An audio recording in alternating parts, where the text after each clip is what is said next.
अस्सलाम वालेकुम, सुबह बखैर, गुड मॉर्निंग और आदाब है। आप देख रहे हैं बाखबर सवेरा। मैं हूं आपके साथ मदीहा नकवी और मैं हूं अशफाक इसाक सत्ती। मैं नाम भूल गया अपना। मैं अभी पता है क्या बोलने वाला था? मैं कहने वाला था अशफाक इसाक सनी। अब सनी क्यों बोलने वाला था कि कल जो सनी डे था उसने कड़ाके निकाल दिए। भाई बारिश होती है, उसके बाद आहिस्ता आहिस्ता बतदरीज गर्मी अगर आए तो इंसान हजम कर पाता है। कल जो सूरज ने आग बरसाई है, मतलब एक जो वो होती है ना कि लहरें आपको अपने जिस्म में घुसती हुई दिखाई दें, और जो सन रेज थी वो देखो, ऐसे ही फील हो रही बेसिकली थी। आफ्ताब ने आपको बताया है कि अपनी औकात में रहो। हाँ। मैं ही हूँ, मैं ही हूँ। मेरे साथ ही रहना है। आपने ये ऐसा फील नहीं किया है या कि ये मेरा अपना ही एक्सपीरियंस था? कल बहुत गर्मी थी, कल सच में बहुत गर्मी थी। और hats off to the people, और स्पेसिफिकली वो लोग, और जैसे हमारे मेडिकल रेप्स वगैरह, बहुत सारे ऐसे लोग जो ट्रैफिक पुलिस के एहलकार, पुलिस के एहलकार, एहलकार, हमारे वो मजदूर भाई जो इतनी गर्मी में मेहनत मजदूरी करके अपने रोटी रोजी पैदा करते हैं, हमारे सब्जी बिल्कुल। फरोश, फल फरोश, जिन लोगों का रोजाना बाहर आना जाना होता है, और जितने Hats लोग off हैं जो to अपने them, काम हाँ। काज के लिए घर से बाहर निकलते हैं।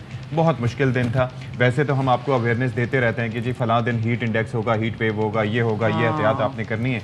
लेकिन कल का दिन एक इत्तेफाक था कि इस हवाले से, क्योंकि एक दिन पहले ही बारिश हुई थी और दो एक्सट्रीम्स थी। यानी कि एक दिन पहले हमने कहा कि जी 21 डिग्री पे जून में टेम्परेचर चला गया, और नेक्स्ट डे जो है वो सूरज ने कहा कि मैं तो आनू दसना हुआ। ठीक है, हाँ, लेकिन मैं अभी भी बताता हूँ। चलें कराची जी, में आ जी गया। आज का भी जो सारा दिन है, मोबाइल बाबा में क्या बता रहे हैं जनाब जी? मोबाइल बाबा ये बता रहे हैं कि कराची में आज जो ज़्यादा से ज़्यादा दर्जा हरारत है वो रहेगा 37 डिग्री से तक, और ये 3-4 बजे तक रहेगा। और उसके बाद ऑफ कोर्स फिर हम जो है टेम्परेचर ड्रॉप डाउन भी जो करेगा वो 29 तक ही जाएगा। 40 से नीचे वैसे इट इज फाइन, बट मसला ये है कि अभी भी अगर आप टेम्परेचर देखें तो 32 टेम्परेचर, लेकिन कराची में feels like is 37 because of humidity, क्योंकि ह्यूमिडिटी की वजह से जो है वो दर्जा हरारत और ज़्यादा फील होता है। तो मौसम की बात भी करेंगे, कराची की सूरत हाल, पूरे मुल्क में क्या सूरत हाल है, बकरा ईद आने वाली है, उसके साथ साथ स्ट्रीट क्राइम्स बढ़े, सब पे बात करेंगे। लेकिन पहले top stories.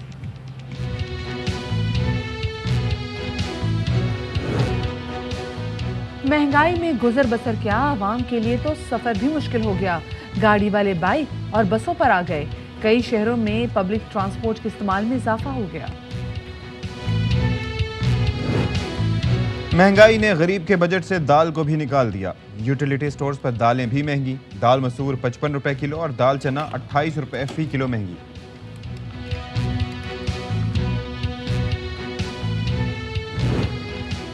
Street crimes out of control. Karachi में पुलिस तमाम तर दावों के बावजूद लुटेरों को काबू करने में नाकाम।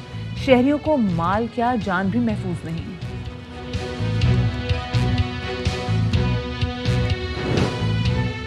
कुर्बानी के जानवरों की रस्सी भी महंगाई ने थाम ली। जानवर जमीन पर, लेकिन कीमतें आसमान से बातें कर रही हैं। खरीदार परेशान ना हो तो और क्या करें।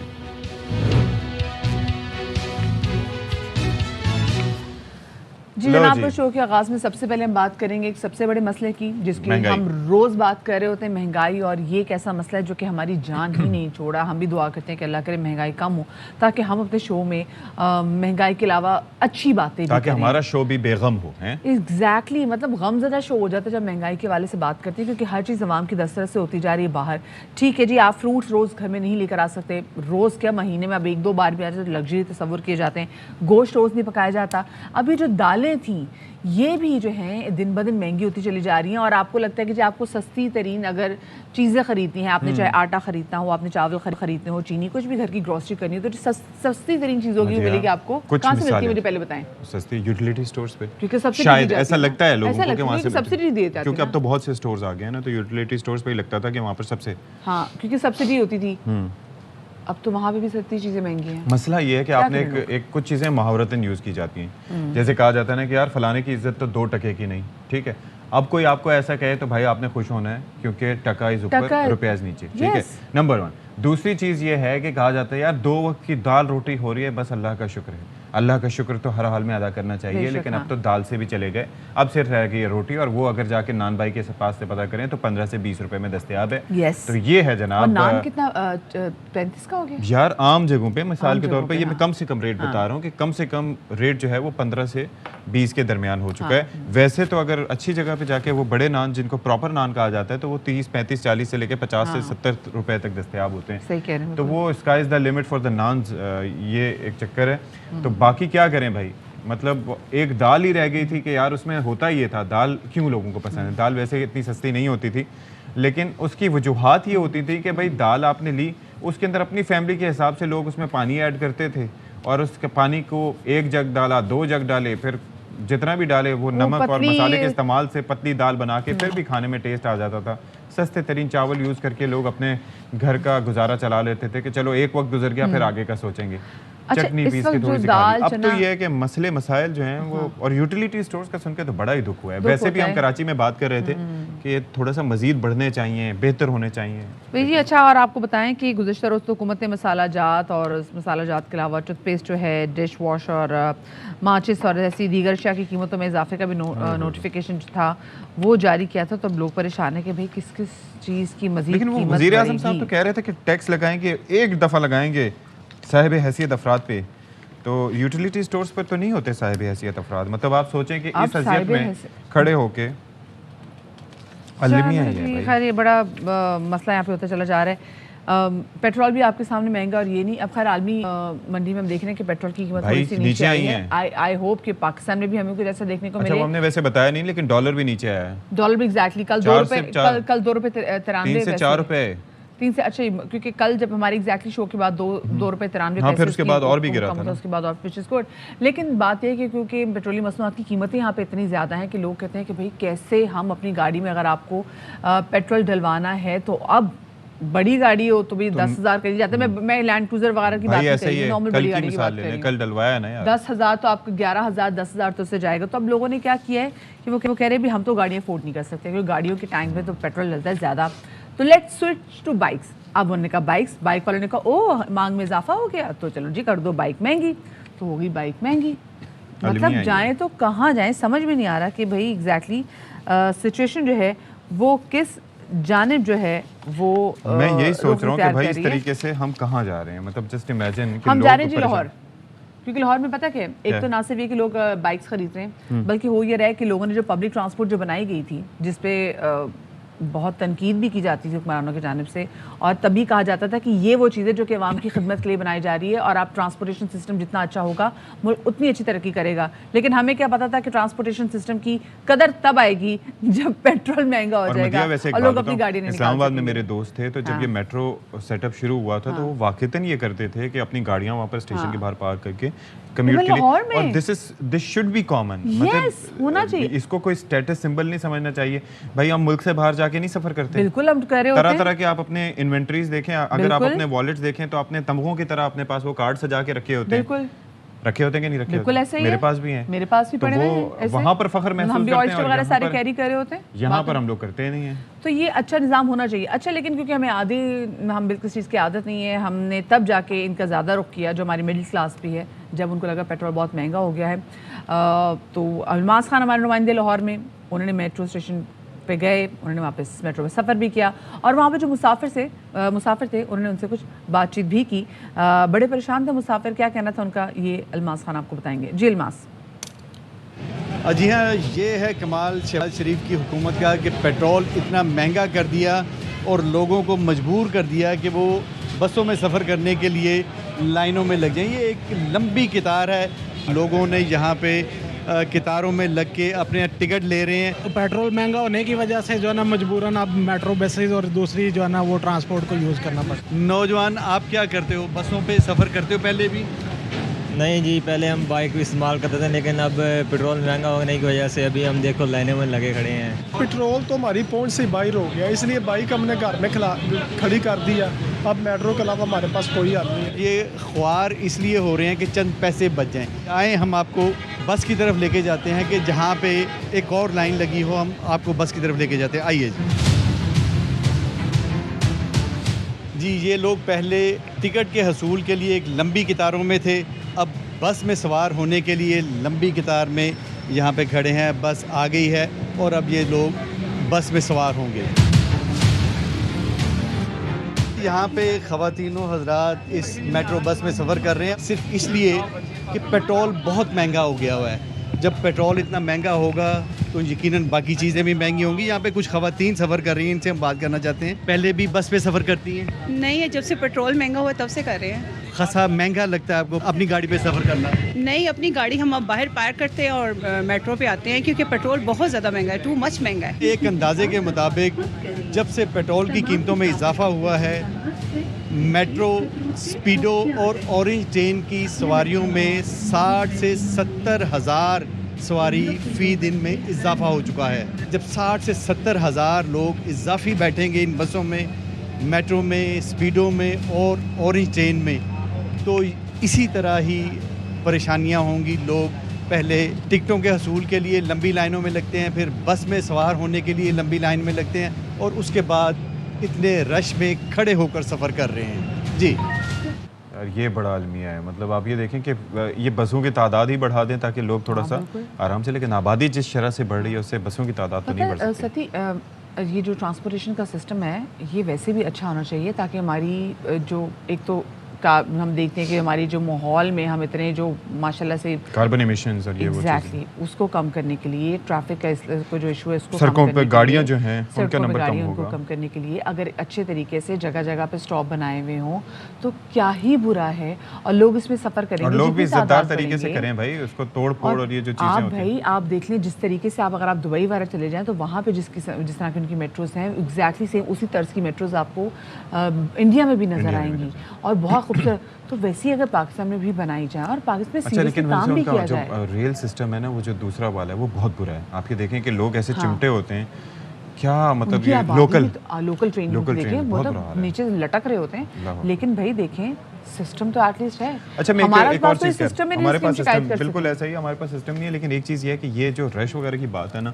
ये हमने खैर जगह जगह देखा है। ये तो तरक्की याफ्ता मुल्कों में भी होता है कि रश हो जाता है तो लोग खड़े भी हो जाते हैं, तो दिस इज़ क्वाइट कॉमन। लेकिन एयर कंडीशन माहौल में इज्जतदार तरीके हाँ, से बस मेरा ये होता है कि ज़्यादा से ज़्यादा बनाएं हाँ। ताकि किसी को कोई मसला ना हो, मसला आराम नहीं। से आए अच्छा जाएं। जी, तो कराची में हो ये रहा है कि लाहौर का तो आपने हाल सुन लिया, कराची में ये है कि लोगों ने सोचा कि क्यों ना स्विच कर जाएं टुवर्ड्स द मोटरसाइकिल। आपको इल्म है कि आज से पिछले 10 से 15 साल के दौरान जब ये किस्तों पर मोटरसाइकिल निकलने का रिवाज हुआ था तो कई लोग ये समझते थे कि इट इज़ क्वाइट कन्वीनियंट कि थोड़े पैसे दे के फिर आहिस्ता आहिस्ता इंसान इंस्टॉलमेंट देता रहे।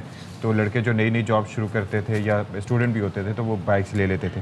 अब सिलसिला ये है कि एक बार फिर से ये ट्रेंड शुरू हुआ है, क्योंकि गाड़ियाँ तो बहुत ही मतलब इंसान की पहुँच से बाहर होती जा रही हैं। जिस तरह से आए रोज़ 3 लाख, 6 लाख, 5 लाख, 4 लाख इस तरह से इजाफा हो रहा है, और फिर जो पेट्रोल की कीमतें भी बढ़ गई हैं तो अफोर्ड भी नहीं कर सकते डलवाना, तो मोटरसाइकिलों पर आ गए हैं। लेकिन अब वो मरे को 100 दुर्रे वाली बात हो गई कि सोने पे सुहागा कहें क्या कहें कि आसमान से गिरा खजूर में अटका कि मोटरसाइकिलों की कीमतें भी बढ़ा दी गई हैं। तो इस पर अली हसन हमारे साथ मौजूद हैं, हमारे नुमाइंदे, जो कि बताएंगे कि भाई क्या सिचुएशन है मोटरसाइकिल मार्केट में। बढ़ती महंगाई की वजह से आवाम के लिए मोटरसाइकिल ख़रीदना भी आसान ना रहा। अब सूरत हाल ये है कि मार्केट में ख़रीदार कम है और मोटरसाइकिल की भरमार दिखाई देती है। मैं इस वक्त मौजूद हूँ अकबर रोड की मोटरसाइकिल मार्केट में। यहाँ हम बात करेंगे यहाँ के सदर हैं मोहम्मद एहसान साहब से। इस वक्त मोटरसाइकिल क़ुव्वत ख़रीद से बाहर चली गई है। आप देखते थे कि मोटरसाइकिल गरीब की सवारी कहा जाता था मोटरसाइकिल को, मगर इसके ऊपर इतनी ज़्यादा टैक्सेशन हो गई है ना कि ये अब क़ुव्वत ख़रीद से बाहर हो गई है। अब गरीब आदमी को मैं नहीं समझता कि वो मज़ीद बाइकें ख़रीद सकता है। आप देखें पूरी मार्केट बड़ी पड़ी है, कस्टमर नहीं है, सुबह से शाम तक यही हाल है। और इस वक्त अगर जाएं कि बाइसिकल पे तो वो भी 20-25 हज़ार रुपये की हो गई है। गवर्नमेंट को चाहिए कि अगर इस इंडस्ट्री को पलता पुलता देखना चाहती है और गरीब आवाम को रिलीफ देना चाहती है तो इस इंडस्ट्री पे टैक्स की जो भरमार है उसको कम करना पड़ेगा। एहसान साहब से हमारी गुफ्तगू हुई, उनका यही कहना है कि डॉलर की जो प्राइस में अप एंड डाउन होता है उसमें बाइक की कीमत पे कोई असर नहीं पड़ता हुआ दिखाई देता, क्योंकि 3 माह की सेटअप होता है, उसके बाद ही न्यू परचेजिंग सामने आती है। तो सूरत हाल ये है कि मार्केट में रश नहीं है क्योंकि बाइक की कीमतें भी महंगाई की वजह से बढ़ चुकी हैं। जी भाई क्या करें, हर चीज़ महंगी होगी, लोग परेशान हैं। लोग कह रहे हैं जी हमने गाड़ियाँ छोड़ के मोटर बाइक्स पे आए थे तो माशाल्लाह से पेट्रोल इतना महंगा है कि उनको भी समझ में नहीं आ रही कि वो करें। वो भी महंगी हो गई तो हैं क्या एग्जैक्टली बाइक्स भी महंगी हो गई हैं, तो कह रहे हैं कि जाएँ तो कहाँ जाएँ। तो शहरी जो कि ऑलरेडी बाइक की प्राइसेस जो मुसलसल बढ़ी उससे भी परेशान है और पेट्रोल उससे भी परेशान है। तो क्या कहने लोगों का आपको सुनवाते हैं। बाइक पे सफ़र करते थे हम पहले, पेट्रोल महंगा हो गया है और महंगाई पेट्रोल महंगा होने की वजह से जो है हम बस का सफ़र कर रहे हैं, मगर अब वो भी जो है अफोर्ड नहीं कर सकते। 50 रुपये 60 रुपये किराया है, तो जो है गरीब आदमी जो है किस तरीके से अफोर्ड करेगा। गरीब आवाम को रिलीफ ना दे, गरीब आवाम को ख़त्म कर दे, जब हुकूमत को सुकून आएगा, क्योंकि ऊपर वाले सारे एक हैं। गरीब आवाम को खाली तबाह कर रहे हैं। पेट्रोल इतना महंगा जुल्म है, गाड़ी वाले तो रिक्शा वाले 600-500 रुपये मांग रहे हैं, कहाँ जाए हम लोग गरीब। महंगाई जो हो रही है पेट्रोल पे, हो सकता है अभी तो मैं बस में आ रहा हूँ, तो अगर आगे जाके ये प्रॉब्लम होती है तो फिर साइकिल ही लेनी पड़ेगी। भाई साइकिल, क्या बात है, मैं सदके जाऊँ। साइकिल एक बेहतरीन हल है, साइकिल एक बेहतरीन सोल्यूशन है। भाई मदिया, मेरे पास जो साइकिल थी ना, मैंने साइकिल ख़रीदी थी ऐसे ही शौकिया ना, लेकिन अब चक्कर ये है कि उसको मैं प्रॉपरली जो है वो रिफर्बिश करा रहा हूँ, एक अच्छे तरीके से प्रॉपर कलर करवा रहा हूँ, ताकि उसको सही तरीके से इंसान लेके जहाँ जाना चाहे, एक मुमकिन हद तक एक सस्ता सा मोबाइल खरीदे इंसान। क्योंकि मुझे ये डर था, साइकिल पे ऑफिस आएंगे तो क्या होगा। हाँ, तो वो ले ले, और उसके बाद जो है वो आसपास तकरीबन 3 से 4 किलोमीटर की जो दायरा है, रेडियस है, उसके अंदर सफ़र करने के लिए वो रखे। आपकी फ़िटनेस भी बेहतर रहेगी, और उसके बाद माशाल्लाह जो है वो इस तरह से पेट्रोल के रंजो गम से भी आप बच सकेंगे। किसी आपके जिम का खर्चा भी बच गया। यस, बच सकता है अगर ऐसा हो तो। बड़ी देखिए, तो ये साइकिल होनी चाहिए। होता है पॉजिटिविटी का आंसर जो हम हर बात में से निकालने की कोशिश करते हैं, just to make you guys happy. नालों से थोड़ा दूर दूर रह के, ये ना हो कि अंदाजे की गलती हो जाए और ग्रुप और किसी को पता भी ना चले। लगता है आपके साथ हो चुका है, क्योंकि हम हुआ होता तो मैं यहाँ पर बैठ के आपके साथ शो ना कर रहा होता मदिया नकवी। हमारे जितने गहरे माशाल्लाह से नाले, कभी नहीं डूबी। मैंने बचपन में पढ़ा था, हरा को मूड चेंज करते थे कि हम तो इस तरह की बहुत सारी बातें करते हैं, क्योंकि ऑफ कोर्स हमें पता है कि इतनी मुश्किलात महंगाई की वजह से बढ़ गई हैं, तो हमारा कोशिश होती है कहीं ना कहीं आपको मूड जो है वो लाइट कर दें। तो मूड लाइट करने के लिए वो लोग जो कि नहीं जा सके शुमाली इलाका जात, हम आपको टेलीविज़न के थ्रू ले जाते हैं, और हम आपको सीधा जनाब लेके गए हैं सवात। और आपको पता है कि सवात में आजकल मौसम बड़ा ज़बरदस्त है, लेकिन ये भाई साहब यहाँ पे क्या करें, ये लोग क्या करें यहाँ पे, जो छत पे खड़े हुए थे। अच्छा, एंजॉय कर रहे थे, ठीक है जी। तो ऐसा लग रहा है कोई घर दिखाने के लिए आए हुए, मतलब बीच में कोई प्रॉपर्टी डीलर हमें नजर आ गया।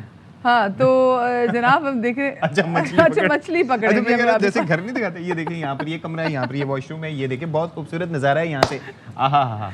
तो सयाह जो है ना यहाँ पे सीधा ही आगे मछली पकड़ने के लिए शहजाद आलम मजीद रिपोर्ट कर रहे हैं। जी बिल्कुल, मैं मौजूद हूँ जन्नत नज़ीर वादी कालाम में, जहाँ पर मौसम खुशगवार होने के बाद मुल्क के मुख्तलिफ इलाकों से बड़ी तादाद में सयाह जन्नत नज़ीर वादी कालाम पहुँच गए, और वो यहाँ पर बड़ी बर्फ़ और खुशगवार मौसम के मज़े लूट रहे। इस वक्त एक फैमिली आई हुई है पेशावर से। कालाम तो बहुत अच्छी जगह है, गवर्नमेंट को चाहिए कि वो इस पर तवज्जो दे, और इधर स्विट्ज़रलैंड ऑफ पाकिस्तान बहुत अच्छी जगह है, सैरात के लिए बहुत अच्छी जगह, इधर झील्स है, ठीक है, एडवेंचर्स के लिए बहुत अच्छी जगह है। जो सयाह आए हुए ये वो यहाँ पर बड़ी बर्फ़ और खुशगवार मौसम के मज़े लूट रहे हैं। जो बच्चा है उनका कहना है उन्होंने पूरे मुल्क के सयाहों को दावत दी है कि वो आए जन्नत नज़ीर वादी और यहाँ की खूबसूरत से महसूस हो। जी चले, हम जरूर आएंगे, हमें छुट्टी मिल जाए तो इंशाल्लाह, और पैसे हो तो भी मिल जाएं। पैसे हो जाए, क्योंकि फ्लाइट्स बहुत महंगी हो गई हैं। ओए कराची से लाहौर वन वे यार, अंदाजा करें यार, क्या बात है, कमाल है। 10,000 से 13 से एकदम 23। किसी ना स्पेसिफिकली सेगमेंट भी करेंगे। आई रिमेंबर जब 2015 में नई कराची आई थी, तो मैं जब घर जाती थी, हम महीने में 2-2 दफ़ा, तो आपको तो तकरीबन कोई 16,000 समटाइम्स कोई 15,000 रिटर्न टिकट पड़ती थी मुझे। ओह माय गुडनेस, 15-16 में। यार कोविड के बाद 2020 की आप मिसाल ले लें तो उस वक्त 4,000-5,000 का टिकट था। ये कौन सा जहाज था जी भैया? ये आप इन्वेंटरीज निकालने लोगों की, मेरे पास तो टिकट भी पड़ा होगा। उस वक्त टिकट सस्ते हो गए थे क्योंकि कोई ट्रैवल नहीं करता था कोविड रिस्ट्रिक्शंस की वजह से, और जो SOPs वगैरह। ऐसी टिकट मिली पता नहीं मदिया, आप शक्ल से अमीर लगती हैं, आप शक्ल से अमीर लगती हैं शायद इस वजह से। आ गई मदिया मैडम, दो इनको 4 का टिकट 8 में, वो कहेंगे ओ इतना सस्ता। चलो जी, अब साथ ही एक इम्पॉर्टेंट खबर भी है जो हमने अपने नाज़रीन के साथ शेयर करनी है, वो ये है कि पहली chief of army staff national inter club hockey championship 2022 का आगाज़ आइंदा माह होगा, और ये जो कि बड़ी खुश आइंद बात है। हॉकी हमारा नेशनल गेम है तो उसको सपोर्ट भी करना चाहिए, और हॉकी चैम्पियनशिप PHF की जानिब से कराई जा रही है। Event national hockey stadium Lahore में खेला जाएगा, जिसका मकसद ग्रास रूट लेवल पर हॉकी को फ़रोग देना है। जिस तरीके से पिछले कई दिनों से और पिछले कई सालों से सती हमने देखा कि हमारी जो हॉकी है ये सफ़र कर रही है, तो आई एम श्योर कि इस तरीके से उसको प्रमोट करना बहुत अच्छा है। और मेरे ख्याल से और एवेन्यूज़ भी खुलेंगे हॉकी प्लेयर्स के लिए भी। बिल्कुल जी, आवाम सफ़र कर नहीं पा रहे लेकिन हॉकी दूसरा वाला सफ़र कर रही है, तो ऑब्वियसली उसके लिए काम करने की ज़रूरत है। और जो चैम्पियनशिप है वो 4 मराहल में तकसीम हो गई, जिसमें ज़िलाई, उसके बाद डिविजनल और सूबाई और कौमी सतह पर शामिल हैं। अच्छा, फाइनल नेशनल राउंड में मजमूई तौर पर 10 टीमें हिस्सा लेंगी। चैम्पियनशिप का आगाज़ मुल्क के 72 अजला के 718 क्लब्स के साथ हुआ। सूबाई सतह का मरहला 25 जून से शुरू होकर 3 जुलाई तक जारी रहेगा। जस्ट इमेजिन मदीहा, ये कितना अच्छा इनिशिएटिव है। हम हॉकी की बहाली पे हम ऑब्वियसली सेगमेंट्स वगैरह भी यहाँ पर कर चुके हैं कि ग्रास रूट लेवल से लड़के नहीं निकलते, कैसे निकले लड़के जब उनको कोई इंसेंटिव नहीं मिलेगा, जब उनको ग्लैमर क्रिकेट में नजर आएगा। तो ये बहुत अच्छा एक इनिशिएटिव है। चलें जी, छोटी सी ब्रेक लेते हैं, ब्रेक के बाद वापस आते हैं, हमारे साथ रहिएगा।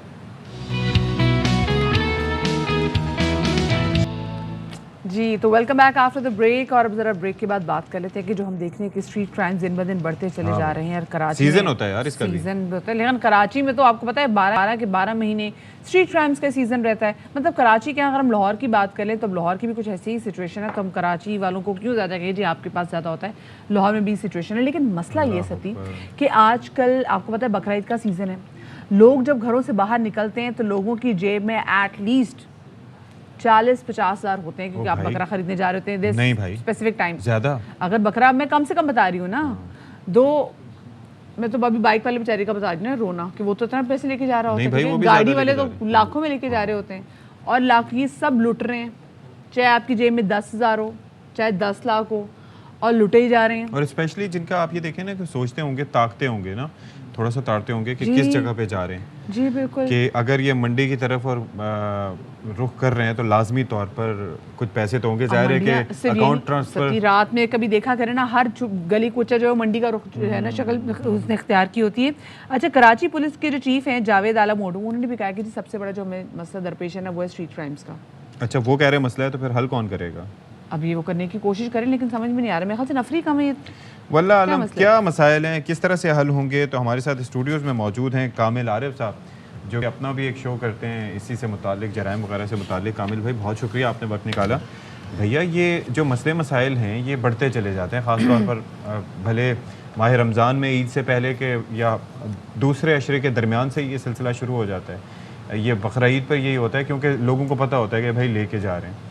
तो ये आखिर सिस्टमेटिकली इससे टैकल करने के लिए पुलिस को तो कुछ सोचना चाहिए ना, उनका तो काम ही यही है कि हालात पे काबू पाना। देखें, जैसे अभी कहा शुरू में कि सीजन्स होते हैं, पहले तो 12 महीने चलता है वारदात, लेकिन कुछ फेसेस ऐसे आते हैं जिसमें वारदातें बढ़ जाती हैं। मतलब वो आपस में मिलते होंगे, कहते होंगे यार बड़ा कारोबार बड़ा भला चल रहा है। लेकिन देखें जैसे बकर ईद है, सबको पता है कि भाई बकर ईद के ऊपर लोगों ने खरीदारी के लिए जाना है, तो मखसूस पॉइंट है, यानी कि सुपर हाईवे पे जो जा रहा है उसने ट्रैवल करके आखिर मंडी के पास जाना है, तो वहाँ पे स्नैचिंग करने वाले जो हैं लोगों को टारगेट कर लेते हैं, गाड़ियों को टारगेट कर लेते हैं, मोटरसाइकिल्स वालों को टारगेट कर लेते हैं, तो उनको एक आसान हदफ मिल जाता है, ईजी हो जाता है। इसी तरह से जब छोटी ईद आती है तो उसके ऊपर भी लोगों को पता होता है कि बैंकों से लोग रकम लेके निकल रहे होते हैं।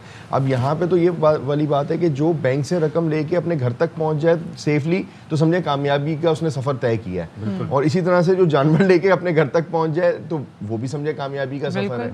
तो असल बात ये कि इस फेज़ के अंदर जो ये बड़े त्यौहार आ रहे होते हैं, इनमें अंदरूने सिंध, अंदरूने पंजाब, बलूचिस्तान और इधर से जो स्नैचर्स ग्रुप हैं वो भी ज़्यादा कराची का रुख करते हैं। जैसे आप समझे कि ईद के रमज़ानों में भिखारियों के टोले कराची आते हैं, बिल्कुल ऐसे ही है। इसी तरह से आपके यहाँ जो स्नैचर्स ग्रुप हैं वो आते हैं, उनको पता है कि यार सीधा सीधा सुराब कोट से शुरू हो जाना है और एक रोड है उसके ऊपर वारदात हो जानी है, आसानी से कर लेना। अच्छा, अभी शहर के अंदर तो वो खत्म हो गई है ना, शहर के अंदर तो खत्म हो गई है ना क्या चीज, मंडियां वगैरह, लेकिन रात के टाइम देखते हैं, रात के टाइम ऐसा नहीं है, अब तो लगना शुरू होंगी, बल्कि दिन कम रह गए। हालांकि वैसे सरकारी सतह पर तो मना होता है ना, लेकिन देखें सरकारी तौर के ऊपर इसको मना करके मैं समझता हूँ ज्यादती की जाती है। आप उसको ऑर्गेनाइज कर दें, आप देखें लग तो फिर भी रही है, सालों से लग रही है, एक नोटिफिकेशन ही होता है, आप उसको अगर ऑर्गेनाइज कर दें तो आपको मुझे फायदा है ना, मैं अपने इलाके से बाहर नहीं जाऊंगा। अगर मुझे हर मेन चौरंगी पे रात 11:30 बजे के बाद आप निकले, 11:30 के 12 बजे के बाद भी निकले तो आप देखते हैं सुबह 3 बजे तक आपको जानवर जरूर नजर आते हैं और व्यापारी भी साथ में खड़े होते हैं। अच्छा, मुझे बताइए, जो हमें पता है कि कौन कौन से ऐसे पॉइंट्स है जो कि सेफ हेवन है उन लुटेरों के लिए, ये पुलिस को नहीं पता? क्यों नहीं पता होता जी, बिल्कुल पता होता है पुलिस को। देखें उसके पास क्राइम रिपोर्ट हो रहा होता है, एसएचओ को बिल्कुल पता होता है कि मेरे इस पॉइंट के ऊपर ज़्यादा वारदात हो रही है, इस पॉइंट के ऊपर ज़्यादा वारदात हो रही है। लेकिन अब असल बात ये है कि इसमें हम एसएचओ को जिम्मेदार तो करार देते हैं, लेकिन एसएचओ से ज़्यादा जो ऑफिसर्स आप बात करें, जैसे आपने एडिशनल आईजी की मिसाल दी, ये तो उनकी रिस्पॉन्सिबिलिटी बनती है कि अपने लोगों को फैसिलिटेट करें। अब बात ये कि एक एसएचओ के पास टोटल 2 मोबाइलें हैं और उसके पास जो है 20 किलोमीटर का इलाके का रकबा है। जिस इलाके में ये मंडी लगी हुई है, इस पूरे रोड का और पूरे इलाके का लें तो ऑलमोस्ट अराउंड कुछ 40 किलोमीटर्स का इलाका उसके पास बनता है। उसमें बिजली का प्रोटेस्ट हो रहा है, उसने वो भी देखना है, उसमें लॉ एंड ऑर्डर हो रही है, उसने वो भी देखना है, उसने मंडी जा रहा है, उसको भी प्रोटेक्ट करना है, उसमें जो दीगर हादसात हो रहे हैं उसने उसको भी देखना है।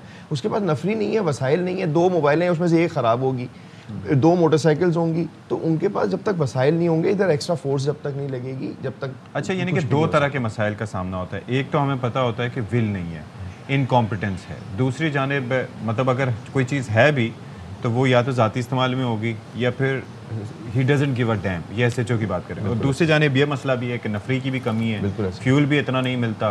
नहीं चले, फ्यूल भी मिल रहा है, नफरी की कमी भी है, लेकिन नफरी की कमी पूरी की जा सकती है, ऐसा नहीं है कि पूरी नहीं की जा सकती।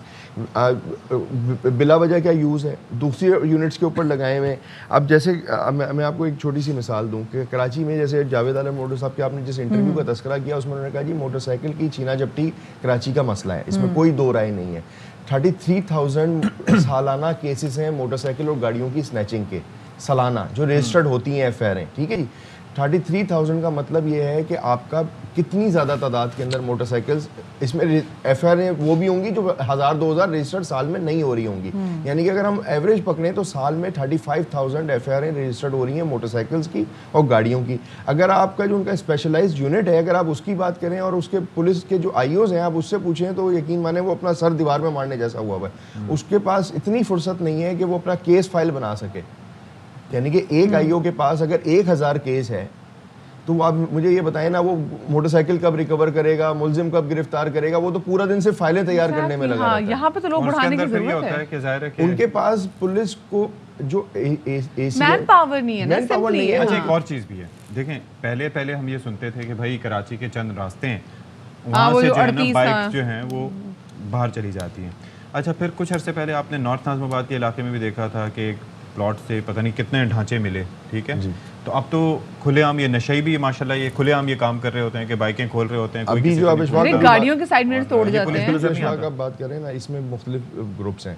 एक ग्रुप जो जिसकी आपने निशानदेही की वो है जो मंशियात के ये मोटरसाइकिल बेचता है और मंशियात ले लेता है। अभी AVLC ने पाक कॉलोनी के इलाके में एक मंशियात के अड्डे पे रेड की थी, तो मेरे ख्याल में सुजुकियाँ भर के और शेजोर भर के जो है 40 या 50 मोटरसाइकिल वो लेके आए थे, जिसमें मोटरसाइकिलें कंप्लीट भी थी, मोटरसाइकिल के पार्ट्स भी थे जो बिक चुके थे। अब उधर क्या था, वो मंशियात के अड्डे वाले क्या करते हैं, वो ये कहते हैं आपके पास पैसे नहीं है, आप हमें चोरी की चीज़ दे दें, आप हमें कोई भी चीज़ दे दें और उसके बदले में मंशियात ले लें। एक तो वो काम हो गया। दूसरी बात ये हो गई कि यहाँ से एक वो ग्रुप है जो बलूचिस्तान मोटरसाइकिल और गाड़ियाँ लेके जाता है, वहाँ पे सेल आउट करता है। आज तक मैं आपको अपने 15 साल एक्सपीरियंस बात बताऊं, हर ऑफिसर को पता है कि कराची की गाड़ी और मोटरसाइकिल बलूचिस्तान में जाके फ़रोख्त होती है या पंजाब के कुछ अजला में जाके फ़रोख्त होती है। लेकिन आज तक सिंध गवर्नमेंट और बलूचिस्तान इस बात के ऊपर जो है ना अपना एग्रीमेंट नहीं कर सकी कि आपने वहाँ पे स्नैप चेकिंग करनी है या बलूचिस्तान गवर्नमेंट के साथ कोई एग्रीमेंट करना है कि सिंध पुलिस जाए वहाँ पर जाके ऑपरेशन कर सके। आपकी लातादाद गाड़ियाँ आज भी बलूचिस्तान में कराची से जो छीनी गई, चोरी हुई, वहाँ पे मर्दान वाली साइड पे और तुरबत वाली साइड पे और कई एरियाज तो ऐसे जहाँ पुलिस की भी एक्सेस नहीं है। स्ट्रीट क्रिमिनल्स तो हम देखते थे, लेकिन हम देखते हैं पढ़े लिखे बच्चे जो हैं आजकल वो भी मोटरसाइकिलें चुरा रहे हैं। और फिर वो जैसे आपने ड्रग्स की बात की, फिर हम उसको साथ जोड़ सकते हैं, we can connect the dots कि ये क्यों चोरियाँ कर रहे हैं।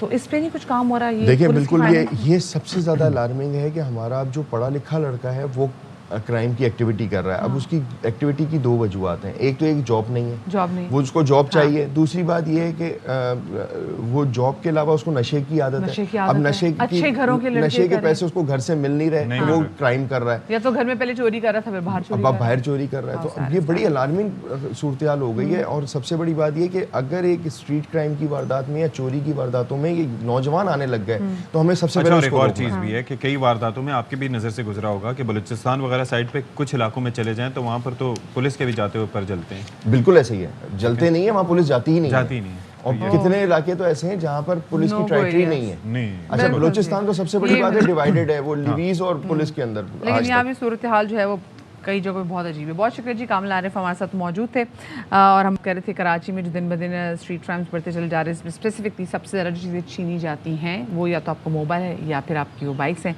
और आप कैश भी। बकरीद से पहले ब्रेक लेते हैं।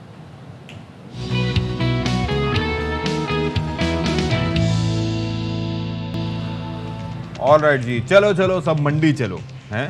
भले बाजार नहीं जा सकते, अगर स्टूडियो में बैठे हुए हम नहीं जा सकते, लेकिन हम विजुअली आपको लेके जाएंगे। तो लाहौर और कराची की मवेशी मंडियों का रुख करेंगे, जानते हैं कि वहाँ पर भाई क्या हो रहा है, क्या सूरत हाल है, कितने रेट हैं, बंदा रुख करे तो कितने पैसे लेके करे। और ये कि हमें पहले से पता चल जाना कि हमारी औकात बड़े जानवर की है या बकरे की है, ये जिस चीज़ की भी है। तो ये बताएंगे हमारे नुमाइंदे। लाहौर से हमें ज्वाइन करेंगे नज़ीर भट्टी, जबकि कराची में हमारे साथ मौजूद हमारे नुमाइंदे अनवर खान। तो पहले तो हम अनवर खान की तरफ चलते हैं, क्योंकि अनवर खान इस वक्त कराची में एशिया की सबसे बड़ी मवेशी मंडी में मौजूद है। तो उनसे जान लेते हैं कि इतनी बड़ी मवेशी मंडी में क्या कोई सस्ता जानवर भी मिलेगा या नहीं। जी अनवर और नज़ीर, आप दोनों को गुड मॉर्निंग कहेंगे। अनवर, आप ही बताइएगा क्या सूरत हाल देख रहे हैं एशिया की सबसे बड़ी मवेशी मंडी में? जी देखें, बिल्कुल एशिया की जो सबसे बड़ी मवेशी मंडी है, अब यहाँ अच्छी खबरें ये हैं कि अब आपको वो जानवर भी दस्तयाब होंगे कम कीमत के ऊपर, कि जिनकी मालियत 1 लाख से 1.5 लाख और 2 लाख के दरमियान भी है। इसके लिए आपको VIP ब्लॉक छोड़ के आपको पहाड़ की जानिब जाना पड़ेगा। ये बकरे बता रहे हैं आप या बड़े जानवरों का रुख कर रहे हैं, बात कर रहे हैं? मैं आपको बता रहा हूँ बड़े जानवर, क्योंकि कल 4-5 दिन से मैं पूरी मवेशी मंडी घूम चुका हूँ। बिलाखिर मुझे भी तलाश के अंदर था और मैं एक जानवर तलाश करने में कामयाब हुआ, लेकिन उसकी मामला तय ना हो सके। क्यों? तो उसके साथ साथ दूसरी सूरत हाल ये है कि अब उन्होंने मुझे कीमत बताई थी 1,20,000 और मैं 75,000 पर रुका हुआ था, और मेरे साथ साथ बाकी लोग भी थे जो मवेशी। हम आपको इस बात पे मुबारकबाद पेश करते हैं। मैं सोची अब तो ये टाइम है ना कि कोई भी आपका दोस्त या अहबाब कोई भी खरीद ले कुर्बानी का जानवर और अच्छी कीमत में खरीद ले, तो बैनर जगह कि मैं इनको फलाना जानवर खरीदे, मुबारकबाद पेश करते। नहीं खरीदा ना अभी नहीं खरीदा, वो 75 पे ये आ गए थे, वो 1,20 पे रुका हुआ था। वो 1,20 पर रुके हुए थे। और अच्छा, इस वक्त सूरत हाल ये है कि अब सूरत हाल कदर बेहतर हुई है और इस वक्त मंडी के अंदर कमोबेश 2 लाख से ज़ायद जानवर मुंतकिल किए जाके। अगर मैं आपको ये दिखाऊँ, ये VIP ब्लॉक के अंदर मेरे कैमरामैन निशान आपको दिखाएंगे। ये बैल आप देख रहे हैं, ये है साहिवाल का, और इसकी कीमत जो है अब आप हैरान रह जाएंगे, 40 लाख रुपये। और इसका वजन जो है वो तकरीबन 40 लाख रुपये इसकी कीमत है इस बैल की। और ये साहिवाल के बैल हैं, सारे के सारे 40 लाख इनकी कीमत है।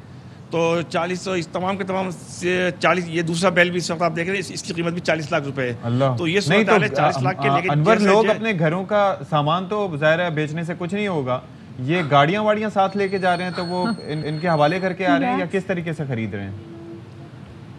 देखिए, मैं आपको एक बताऊं, एक कलील तादाद है उन लोगों की जो कि बड़े फाइनेंशियल एतबार से बड़े मुस्तहकम होते हैं। उनकी कोशिश ये होती है कि वो खूबसूरत जानवरों को पेश कर सकें। कमोबेश ये तमाम के तमाम जानवर इस वक्त बिक चुके हैं, फ़रोख्त हो चुके हैं। अब ये ईद से 1 या 2 दिन कबल ये यहाँ से मुंतकिल किए जाएंगे।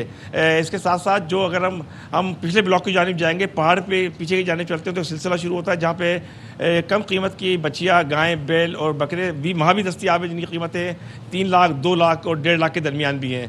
तो अब मंडी के अंदर शाम ये कम कीमत के अंदर है और सरे शाम इस वक्त सैकड़ों की तादाद के अंदर अब गाड़ियाँ यहाँ से निकलती हैं। अगर हम शाम को खड़े हों सुराब गोट के ऊपर, तो आपको 1000 से 1200 गाड़ियाँ दाएं बाएं नजर आएंगी।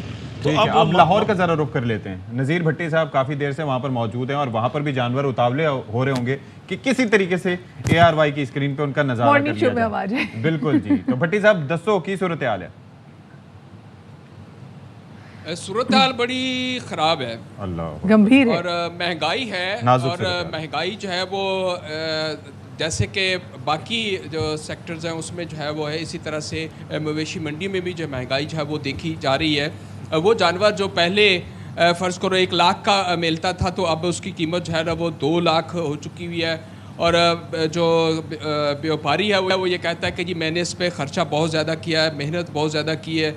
उसके साथ ये कि चीज़ें बहुत ज़्यादा जो है वो महंगी हो गई, खुराक बहुत ज़्यादा महंगी, ट्रांसपोर्टेशन जो है वो हो गई है। फिर यहाँ जब वो आते हैं तो यहाँ भी वो खर्च करते हैं। फ्रंट वाले जो शेड हैं वो महंगे मिलते हैं और बैक साइड पे जो है वो कुछ निस्बतन सस्ते जो है वो मिलते हैं। लेकिन इस शाहपुर कांजरा लाहौर की जो मंडी है, यहाँ दुम्बे भी आपको अफ़गानिस्तान के दुम्बे भी मिलते हैं, पेशावर के दुम्बे भी जो है वो मिलते हैं, KP के मुख्तलिफ इलाकों के, और उसके साथ साथ यहाँ पंजाब के बकरे भी हैं, छतरे भी हैं, इस तरह से ऊँट भी हैं, बैल और भैंसें जो है ना वो भी यहाँ जो है वो मौजूद हैं। कीमतें क्या हैं? क्योंकि देखा ना, अगर अंदर हमें बता रहे हैं कि कीमतें बहुत ज़्यादा है तो समझ में आता है पंजाब से जानवर गया हुआ है तो ट्रांसपोर्टेशन की फीस ठीक ठाक होगी। ये तो पंजाब के जानवर हैं, पंजाब में आके बिकने हैं, तो इनकी कीमतों में कितना फ़र्क है? देखिए डबल तकरीबन ओवरऑल तो देखें ना, एक तो सीधा सा फार्मूला का जी डबल तकरीबन कीमतें जो है वो हो चुकी हैं। मैंने मुख्तलिफ लोगों से जो है वो पूछा, जो बकरा आम नॉर्मल पहले कोई यानी 30,000 32,000 का मिल जाता था, वो इस वक्त उसका जो है वो 65,000 और 70,000 जो है वो उसका डिमांड कर रहा है। जबकि बड़े बकरे भोलू पहलवान किस्म के जिनके नाम मुख्तलिफ होते हैं, और वो जो है उनकी कीमतें जो है वो उससे डिफरेंट है। इसी तरह से जो बिल्कुल बहुत कमज़ोर बैल है उसकी कीमत आपको 65,000 70,000 80 में जो है वो मिल जाता है। लेकिन बड़े बैल जो है वो नॉर्मली जो है वो 2 लाख 3 लाख में जो है वो मिल रहे हैं। इसी तरह से जो बड़े स्पेशल किस्म के पालते हैं वो तो उसकी कीमतें जो है वो तो 10-10 और 15-15 लाख उसकी जो है वो डिमांड करते हैं। इस तरह से ऊँट जो है वो भी खासा जो है वो महंगा जहाँ नज़र आ रहा है। लेकिन ओवरऑल देखा जाए तो चूँकि उसकी 7 कुर्बानियाँ होती हैं तो उस लिहाज से जो कुर्बानी हिस्सा डाल के करते हैं उनको जो है वो सस्ता पड़ जाता है। लाहौर में थोड़ा सा रुझान भी वैसे हम देखते हैं, जैसे नज़ीर अभी आप बात भी करते हैं बड़े जानवर की, तो लाहौर में लोगों का रुझान भी कम है कि वो गायें और जो भैंसें वो कम खरीदते हैं, बड़ा जो कुर्बानी का जानवर कम खरीदते हैं, बकरे ज़्यादा खरीदते हैं। बहुत शुक्रिया जी। नज़ीर भट्टी हमारे नुमाइंदे लाहौर से हमारे साथ मौजूद थे, और कराची में अनवर खान हमारे साथ मौजूद है। अच्छा, कराची में हम स्पेसिफिकली देख रहे हैं कि जिस तरीके से बैलों की और गायों की जो प्राइस आप देखें ना। मुझे एक बात बताएं, अलमिया ये है कि 3 लाख का बता के वो अनवर खान हमारे जज्बात से खेल रहे हैं कि वो सस्ता है, मतलब निस्बतन कम कीमत है। मैं तो सुनने के बाद ही शौक में हूँ। और आप ये सोचें पेमेंट्स का तरीक़ेकार, वो मतलब 35-40 लाख वो पेश करते होंगे लोग। पेमेंट भी नहीं हो सकती ना, मतलब हाँ यार, ये तो पे ऑर्डर्स बनते होंगे। जी पे ऑर्डर्स बनते होंगे। सोचें इतनी तमाम तो चीज़ें आप लेके जाते होंगे। ब्रेक लेते हैं जी।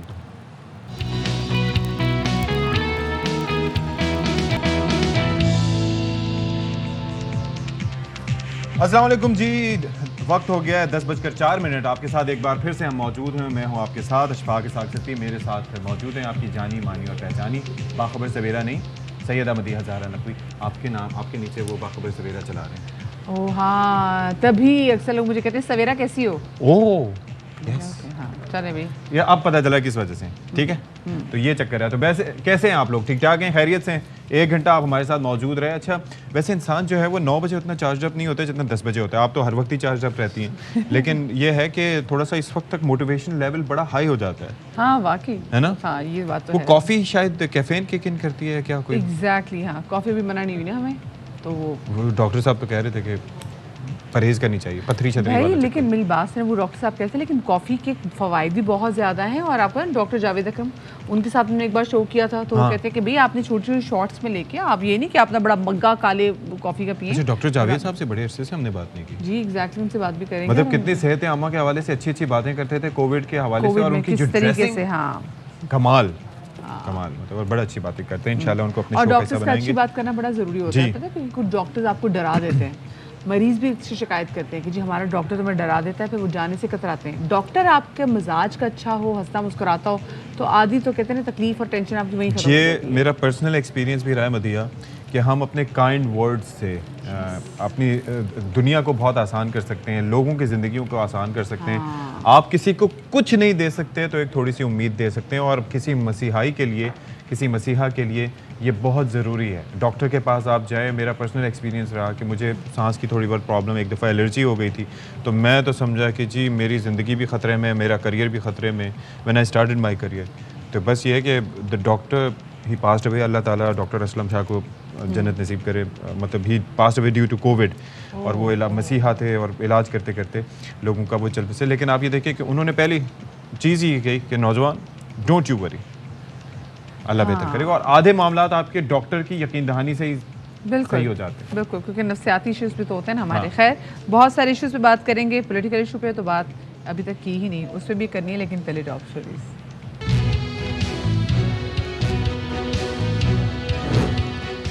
IMF से मामला तय पा जाएंगे, वजीर आजम शहबाज शरीफ पुरुमीद। अभी मुश्किलात और भी आएंगी, अवाम को खबरदार कर दिया।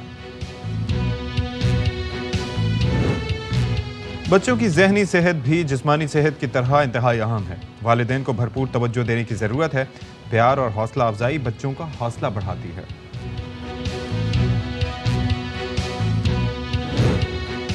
नए कपड़े क्यों नहीं दिलाए? गुजरावाला में बेटा तैश में आ गया, डंडे के वार करके मां की जान ले ली और बहन को जख्मी कर दिया।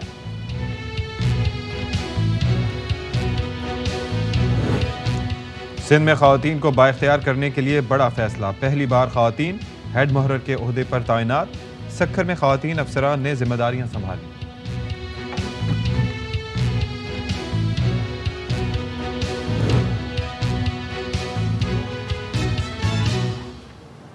चलें जी, तो वज़ीर आज़म पाकिस्तान शहबाज शरीफ साहब का बयान, उससे करते हैं हम अपने शो का बाकायदा आगाज़। वो कहते हैं कि अगर इफ़ IMF ने कोई शर्त ना लगाई तो फिर लगता है कि मामला तय हो जाएंगे।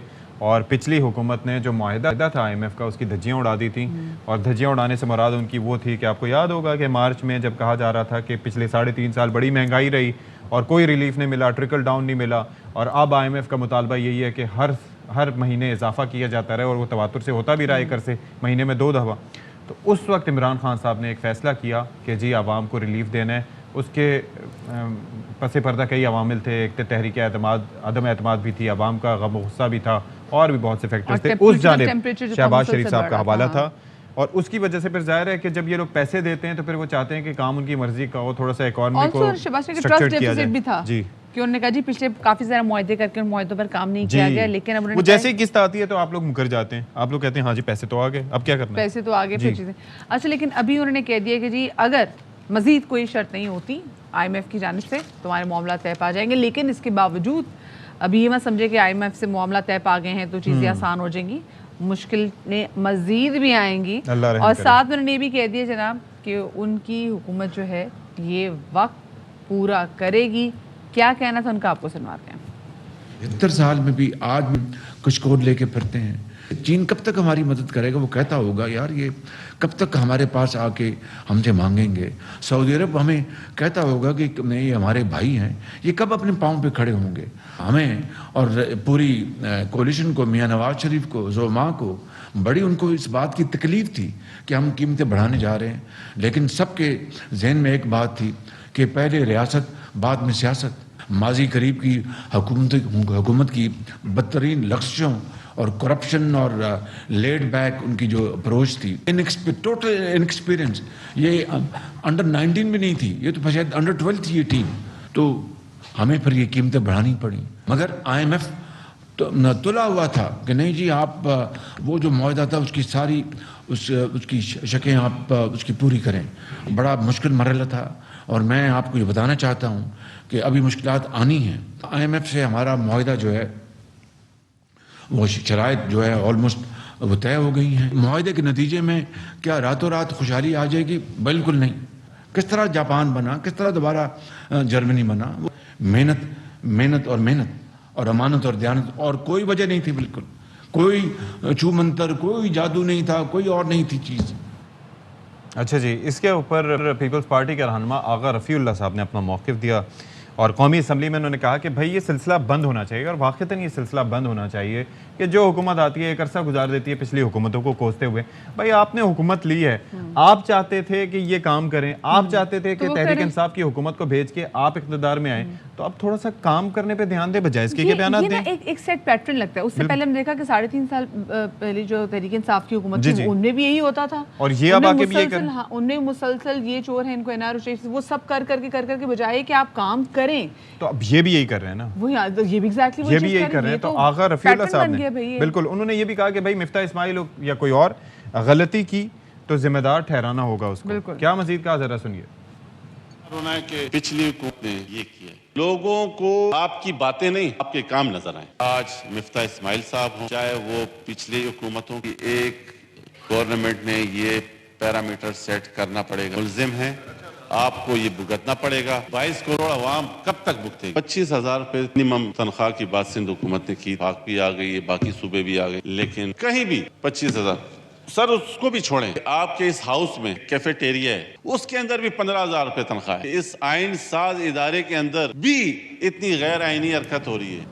आगा रफ़ीउल्लाह साहब बड़ी बातें कर गए कि जो मिनिमम वेजेस के बारे से हम बात करते थे, एक तरफ वो ऐलान देख लें और दूसरी जानब ने कहा कि पार्लियामेंट हाउस में आप देख लें जो यहाँ पे कैफेटेरिया है, वहाँ पे जो मिनिमम वेज का जो बंदा है उसकी भी 15,000 तनख्वाह है। तो ये हम बड़े तजादात भी देख रहे हैं। खैर जी, जो कल वज़ीर आज़म शहबाज शरीफ ने कहा उस हवाले से बात करेंगे। हमारे साथ मौजूद हैं पाकिस्तान तहरीक इंसाफ के रहनुमा और साबिक़ गवर्नर सिंध इमरान इस्माइल साहब, उनको शामिल गुफ्तगू करेंगे। अस्सलाम वालेकुम इमरान साहब, welcome to Bakhabar Savera and a very good morning. ये कहिएगा कि अभी जो IMF की डील के हवाले से इतनी बातचीत हो रही है और जिसको लेकर फिर हम देख रहे हैं कि हाई मुल्क में महंगाई बढ़ती चली जा रही है, क्योंकि टैक्सेस भी लगा रही है एक तरफ हुकूमत, वो कह रहे हैं जी इसके जो बेसिकली मसला था ना, कसूरवार है वो आपकी हुकूमत है, क्योंकि आप लोगों ने इनसे जो मुआहदे किए वो कंप्लीट नहीं किए, ट्रस्ट डेफिसिट था, इसलिए IMF मान नहीं रहा था। बहुत शुक्रिया मदिया। बात ये है कि ये बड़े शौक से इस गवर्नमेंट में आए थे और उन्होंने सारे हरबे इस्तेमाल किए गवर्नमेंट में आने के लिए, कानूनी गैर कानूनी परचेजिंग, लोटापगिरी, सारा कुछ इन्होंने किया किसी सूरत में गवर्नमेंट में आने के लिए। और आने का मकसद क्या था?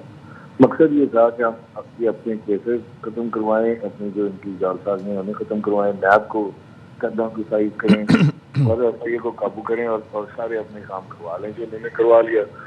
अब जो ये पेट्रोल और डीजल की प्राइसें बढ़ी हैं, ये तो बिल्कुल एक दीवाना वार इन्होंने ये हरकत की है। कभी हमने जिंदगी में पाकिस्तान की 80 साल तारीख में है, मैंने तो नहीं देखा, मुझे याद नहीं कि इस तरह से प्राइसेस बढ़े कि इन्होंने 80 रुपये बढ़ा दिए, 100 रुपये बढ़ा दिए। IMF का यही प्रेशर हमारे ऊपर भी था, 4 साल हमने सस्टेन किया वो प्रेशर। ऐसा नहीं था कि IMF हमें करी थी कि आप आराम से सो लें, और इनको उन्होंने ऐसे कहा कि नहीं आप रुक जाएंगे अगर आपने ये काम ना किया। लेकिन ये जिन वादों के ऊपर आए थे, जो खान साहब बात करते हैं साइकिल की और इंटरनेशनल कॉन्स्टिट्यूंसी की, ये उसका पैकेज भी था। वो चक्कर सारा यही है ना कि वो कहते हैं ना कि there is a method in the madness. मतलब तहरीक इंसाफ की जानिब से भी IMF से जब डील हुई 2019 में, उसके बाद इजाफा अगर होता भी था, महीने में 2 बार भी होता था, तो थोड़ा सा सिस्टमेटिकली इतना झटका नहीं लगता था। फिर 3.5 साल बाद जब ये फैसला किया गया कि आवाम को रिलीफ देना है, उसके जो भी रीजंस हों, लेकिन फिर उस पर खड़े रहे और जून तक ये फैसला किया गया कि करना है। लेकिन अल्टीमेटली ये लोड पड़ना था वन वे और दी अनदर, क्योंकि IMF ने फिर करना था कि भाई अब हमें किस्त चाहिए, अगर आपको तो आपको ये चीज़ें करनी होगी। लेकिन जिस तरीके से उन्होंने 1.5 महीने तक कुछ नहीं किया और फिर एक दफ़ा ही झटका मारा है, तो वो आवाम के लिए नाकाबिले बर्दाश्त है। नहीं, अगर 1.5 महीने से अगर आप देखें ना, एवरेज देखें पाकिस्तान तहरीक इंसाफ की पूरी हुकूमत ने तो 4 साल में 35 रुपये पेट्रोल के बढ़े थे। यहाँ तो इधर आप देखें, इन्होंने एक ही झटके में 60 रुपये इन्होंने बढ़ा, बिल्कुल ऐसे 84 रुपये इन टोटल, 84 रुपये सॉरी। और यहाँ वो अगर आप उसको डिवाइड करें मंथली के ऊपर, तो तकरीबन 2.5-3 रुपये या 4 रुपये आता है मैक्सिमम, 3 रुपये, तो उससे ज़्यादा नहीं है। इन्होंने तो बिल्कुल बर्बाद कर दिया। अच्छा, इसके बाद कोई रेमेडी तो देना, उसके बाद बताएंगे लोग कैसे करेंगे, आगे मुद्दा कैसे चलेंगे। अभी भी खुशखबरी ये सुना रहे हैं कि जी अभी 3-4 महीने 5 महीने सख्ती के गुजरे। जी भाई, अल्लाह रहम करे। चलिए जी, लेकिन अब आप लोगों ने तो हकीकी मार्च जो है वो लेकर आना है, तो इमरान भाई ये बताएं कि क्या स्पेसिफिक इसी डेट पे काम भी हो रहा है, कि कौन सी ऐसी डेट है जिस पे इमरान खान साहब जो है वो कॉल देंगे अपने कारकुनों को? जी, आजकल हमारी इसी पे मीटिंग चल रही है और मैं इस्लामाबाद में हूँ। खान साहब ने अच्छा कोर टीम को, और इंशाल्लाह कल खान साहब एक डेट दे देंगे और प्रोग्राम बताएंगे कि वो आगे क्या करने जा रहे हैं। इसका हल सिर्फ ये है कि फ्रेश इलेक्शन हो, फ्री एंड फेयर इलेक्शन हो, उसके अलावा इसका कोई हल नहीं है किसी चीज़ को भी। अच्छा, इमरान इस्माइल साहब, एक और चक्कर भी है कि वो अब फ्री एंड फेयर इलेक्शंस की जब बात होती है तो it's a very tricky term. वजह उसकी ये है कि जो हम बात करते थे ना इंतखाबी इस्लाहात के हवाले से, वो कुछ खातिर ख्वाह हुई नहीं। अगर उस पर भी काम शुरू होता है तो आप क्या समझते हैं, अगर जब आप fresh and free and fair elections की बात करते हैं, कितना टाइम फ्रेम आपके जहन में कि इस अरसे में हो जाने चाहिए या हो सकते हैं? देखिए, मैं तो समझ रहा हूँ कि गवर्नमेंट यानी इनको भी और ये जिसके सारे खड़े हैं उनको भी ये ख्याल करना चाहिए कि इकॉनमी बिल्कुल हिल गई है पाकिस्तान की, और हम खुदा न खास्ता एक बड़े डिबैकल की तरफ जा रहे हैं जो श्रीलंका में हुआ, उस तरफ पाकिस्तान मूव कर रहा है बड़ी स्पीड से, क्योंकि अभी कोई हमें ऐसी आसरा नजर नहीं आ रहा कि ये कहीं से बचा सकेंगे। इन्होंने तकरीबन 35 साल पाकिस्तान की पर हुकूमत की। हाँ हाँ इनके मुंह से अच्छा नहीं लगता ये कहते हुए जी पिछली हुकूमत ही करके। पिछली हुकूमत के तो कारनामे अगर आपको मैं गिनवाने बैठूं तो आप मुझे किसी दिन ले लें, मैं आपको नहीं सर बिल्कुल हमें याद है के साथ आपको बताता हूँ कि पाकिस्तान हमें कहाँ मिला था और हम पाकिस्तान को कहाँ छोड़ा। अच्छा लेकिन इमरान साहब एक चीज़ है, एक जो फैक्टर है उसके ऊपर आप अग्री करेंगे कि शुरू में काफ़ी चीज़ें थी लेकिन अब ये कह रहे हैं कि जी IMF से अब वो बातचीत भी तय हो गई, यानी कि वहाँ से पैसे मिल जाएंगे, फिर चीन से पैसे मिलने की बात हो रही है, सऊदी अरब का भी कुछ तस्करा कर रहे थे, साथ ही ये पेट्रोलियम प्राइसेस भी इंटरनेशनल मार्केट में नीचे गई, शायद उसका कुछ असर यहाँ भी मिले। तो लगता नहीं है कि थोड़ा सा स्टेबिलिटी की तरफ जा रही है ये गवर्नमेंट?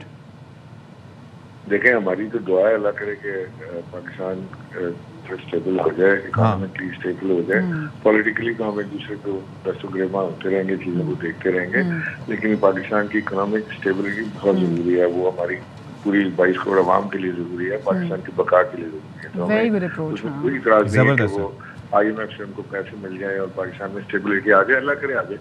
लेकिन ये जब तक ये मैं समझता हूँ कि ये नाजायज़ हुकूमत यहाँ पर बैठी है, ये स्टेबिलिटी कायम करने में कामयाब नहीं हो पाएंगे पाकिस्तान में, चाहे IMF से इनको पैसे मिल जाए, ग्रांट मिल जाए, इन्होंने करना फिर वही है जो वेस्ट की मर्जी है। और ये पाकिस्तान की जो अपनी सालमियत या पाकिस्तान की अपनी एक पॉलिसी है उसको पीछे करके जो वेस्ट के इंटरेस्ट हैं उसको गार्ड करेंगे तो फिर पाकिस्तान आगे बढ़ने से आसार हो जाता है। ठीक सही ठीक है, बहुत शुक्रिया जी। साबिक गवर्नर इमरान इस्माइल हमारे साथ मौजूद थे, उन्होंने कहा कि उनकी ख्वाहिश भी है कि पाकिस्तान जो है वो जल्दी मुस्तहकम मौशरी तौर पर मुस्तहकम होना चाहिए और हमें हमारे जितने भी सियासतदान हैं, क्योंकि देखिए आप जो जो स्टेटमेंट्स दे रहे हैं वो पूरे इंटरनेशनल मीडिया उसको कवर कर रहा है, उसको ट्रांसलेट कर रहा है, उसकी इंटरप्रिटेशन हो रही हैं और फिर उसको देखते हुए वो जो बड़े ममालिक हैं जो फर्स्ट वर्ल्ड कंट्रीज है देन दे डिसाइडेड उनको पाकिस्तान में इन्वेस्ट करना है या नहीं करना। तो जब हम भी अपनी तरफ से हम देखते हैं हमारे पॉलिटिकल लीडरान ऐसी स्टेटमेंट्स देते हैं जिसकी वजह से जो मुल्क की मौशी सूरत हाल उसको बड़ा धचका लगता है।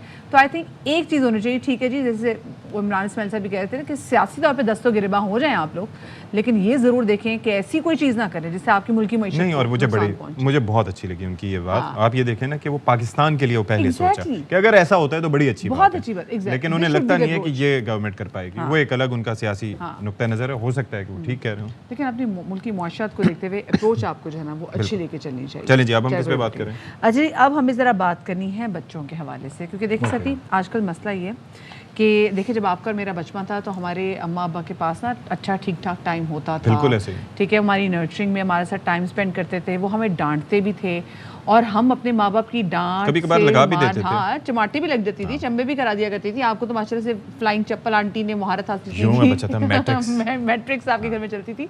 लेकिन सती उससे होता यह था कि उससे हम सीखते थे, हमारे दिल में एक जो खौफ था, एक खौफ ये था हमारे माँ बाप हमसे नाराज ना हो जाएं और फिर हम तमाम तर चीज़ें उनको देख के भी करते थे। तो हम बचपन से एक तरीके से जिम्मेदार और थोड़ी बहुत मैच्योर हो गए थे और माँ बाप की उस डांट से उस मार से हम नफ्सियाती भी नहीं हुए। लेकिन आजकल का ज़माना सती ये है कि आज आप मतलब बचपन में नफ्सियाती नहीं हुए, शाउट कर दें, हाँ बड़े के नफ्सियाती हो जाए हालात की वजह से और बात है, लेकिन ये जो छोटे छोटे बच्चे हैं आप इनको ज़रा सा शाउट कर दें या इनको टाइम ना दें तो हमारे बच्चे इस कदर क्रैंकी हो जाते हैं, लोग कहते हैं इनको नफ्सियात का इशू हो जाएगा, इनके जो कॉन्फिडेंस लेवल आप ख़राब कर देंगे ऊँचा बोल के या कोई भी या चपेट मार के एनीथिंग।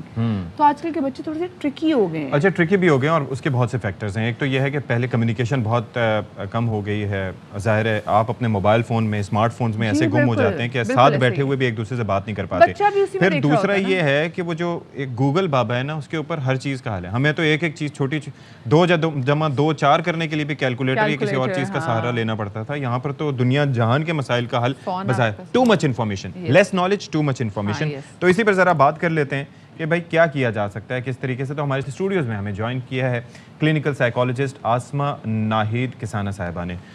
आपका नाम मैंने बिल्कुल ठीक लिया आसमा, बहुत शुक्रिया आपका। तो ये सबसे पहले बताएं कि भाई बहुत से फैक्टर्स होते हैं। अब तो ये है कि एज वाइज बच्चों को डील करना होता है। मिसाल के तौर पर छोटे बच्चों पे कहा जाता है कि 8 साल की उम्र तक किसी हद तक उन पे नज़र रखें, सख्ती रखें। जब टीन एज में बच्चे जाएं तो उस वक्त थोड़ा सा दोस्ताना उनके साथ रवैया हो, क्योंकि उस वक्त बागी हो सकते हैं। वाक़ितन ऐसा है? अगर हम देखें कि अगर आपने कहा ना कि बड़े बड़े हो रहे होते हैं जैसे, तो उनकी ज़रूरत तो हमें शुरू से ही डेवलपमेंटली उनकी नीड के मुताबिक, उनकी ज़रूरत के मुताबिक, ऐसे नहीं कि एकदम से तो हमने 12 साल तक उनको इग्नोर किया और एकदम से फिर हम एक अटेंशन देना शुरू हो गए, तो वो भी एक अनबैलेंस। हाँ एग्जैक्टली, अभी तक तो मुझे बिल्कुल इजाज़त थी और अब मैंने ऐसा क्या करना शुरू कर दिया ना। तो वो जो सुपरविज़न है, वो जो विजिलेंस है, वो शुरू से ही होनी चाहिए। सो इसमें ये होता है कि अगर हम स्टार्ट करेंगे पहले कि जब बच्चा छोटा होता है, कुछ महीनों का, कुछ साल का, तो उसमें कौन से फैक्टर्स होते हैं जो हेल्प आउट कर रहे होते हैं और जो कुछ को नहीं हेल्प आउट कर रहे होते। तो जो फैमिली इन्वायरमेंट होता है सबसे, क्योंकि वहीं से हमने सीखना है, बिल्कुल, तो फैमिली इन्वायरमेंट बहुत ज़्यादा मैटर कर रहा होता है बच्चे की साउंड मेंटल हेल्थ के बारे में, कि वो किस तरह से चीज़ों को अप्रोच करता है लेटर लाइफ में। फिर उस वहाँ से अगर निकलते हैं तो वो स्कूल जाना शुरू होता है, तो वहाँ पे पेयर रिलेशनशिप कैसे हैं, जिनके साथ उस बच्चे की इंटरेक्शन है, जिसमें टीचर आ जाते हैं, उनका रिलेशनशिप उनके साथ कैसा है। अगर बच्चे वहाँ पे डिस्टर्बेंसेस हैं तो बच्चे के अंदर डिस्टर्बेंसेस आना शुरू हो जाएंगी। अच्छा, ये वो तमाम चीज़ें आसमा जो हमने भी अपने बचपन में देखी हैं, लेकिन हम उस एंग्जाइटी, उस डिप्रेशन का शिकार नहीं होते थे जो आजकल के बच्चों के बारे में कहा जा रहा है। 100 किस्म की चीज़ें आ जाती हैं जी, कि ये जो पॉप आउट की चीज़ें कि बच्चों की डिप्रेशन दूर होती है, फिर एक और इतने गैजेट्स आ जाते हैं और बच्चे कह रहे थे हमें डिप्रेशन है, हमें स्ट्रेस है। तो ये बच्चों को किस किस्म का डिप्रेशन है, किस किस्म का स्ट्रेस है जो पहले दौर के बच्चों को नहीं था, लेकिन इन बच्चों का, इनके कॉन्फिडेंस, माँ बाप को ये भी डर होता है इन पे चीखना नहीं, इनको ये नहीं कहना, इनका कॉन्फिडेंस शटर हो जाएगा। ये क्या है? इसकी दो इंटरप्रिटेशन एक्सप्लेनेशन हो सकती हैं। एक तो ये कि शायद हमने भी सफ़र किया, जो हम कह रहे हैं ना कि बाद में जाके डिस्टर्ब हो जाए, तो वो एक्चुअली वो उस वक्त मैनिफेस्टेशन है, उस वक्त इजहार नहीं होता है। वो होता है कि शायद हमने भी सफ़र किया मेंटली, तो जो है हम बड़े जाके हमारा एक लेवल आया जहाँ पे हम कोप नहीं कर सकते, तो फिर जाके हमने इजहार, जो कह रहे कि हालात की वजह से, वो हालात एकदम से नहीं आते। शायद बचपन में ही हमारी हैंडलिंग ठीक नहीं रही। हो सकता है कि हम भी एंजाइटी का शिकार। अच्छा, और एक और चीज़ भी है कि देखें, पहले ये होता था कि एक्सेस नहीं होती थी। मिसाल के तौर पर आपने बच्चे को घर में अगर रखा हुआ है, आप एक टाइम पे उसको खेलने का मौका दे रहे हैं और फिजिकल उसकी एक्टिविटी है, तो आपको पता है कि उससे कितना आपका कैथारसिस होता है। आप एक्सरसाइज, अभी भी हम आप जाके अगर एक्सरसाइज करते हैं तो उससे हमारा कितना स्ट्रेस रिलीज होता है, ठीक है।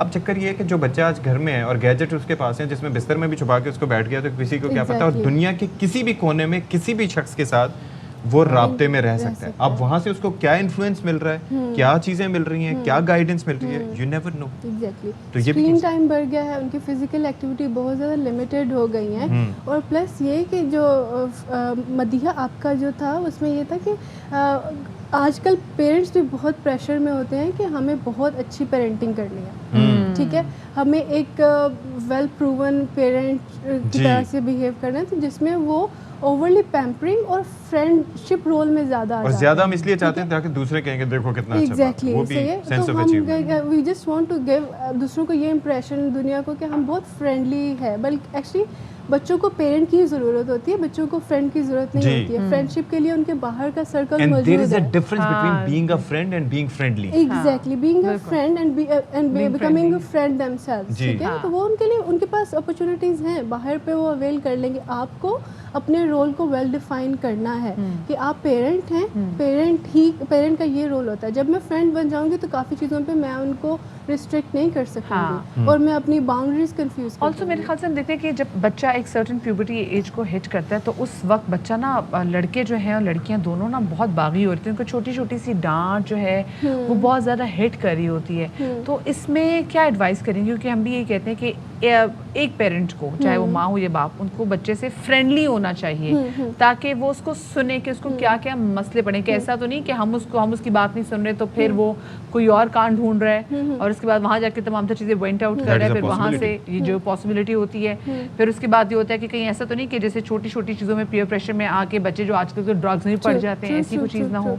सो या इसमें ये कि आपको ऐसा इन्वायरमेंट घर में क्रिएट करना है कि जिसमें आप फ्रेंड रोल में टर्न होने के बजाय आप उनको कम्युनिकेशन का प्लेटफॉर्म दे रहे हैं।